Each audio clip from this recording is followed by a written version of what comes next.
ஏசப்பாவுக்கு சூத்திரம். சாட்சியாக நிறுத்தின ஏசப்பாவுக்கு கொடா நன்றி. நான் சென்னையிலேருந்து வருகிறேன். என் பேர் செல்வி. என் மகன் என் பேரனுக்கு நாக்கில் கல் மாதிரி ஒரு கட்டி அண்ணாக்கில் இருந்தது.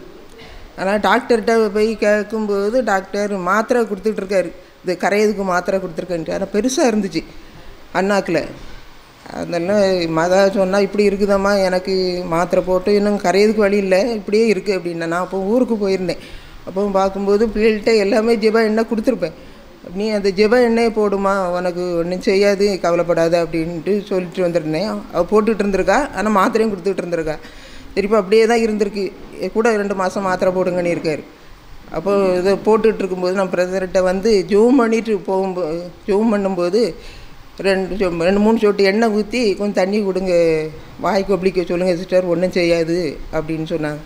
அப்போ அங்கேருந்து போய் மறுநாள் தான் சொன்னேன், இப்படி சொல்லியிருக்காங்கம்மா, நீ வாய்க்கு ஒப்பி அது கொடுத்து எண்ணெயும் போடு அப்படின்ட்டு சொல்லும்போது அது கொடுத்து மறுநாள் ஒன்றுமே இல்லை. அந்த கல் மாதிரி இவ்வளோ தண்டியில் இருந்துச்சு. அந்த கல் மாதிரி இருந்த கட்டி அப்படியே மாயமாக மறைஞ்சு போச்சு. ஏசப்பாவுக்கு கொடி நன்றி. எங்களுக்காக ஜெபித்த பிரதருக்கு ரொம்ப நன்றி.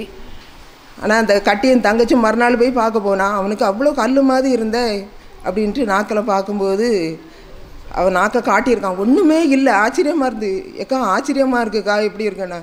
கடவுளுடைய மகிமை பிரதர் ஜெபித்ததுனால முழுமையாக குணமாயிட்டு.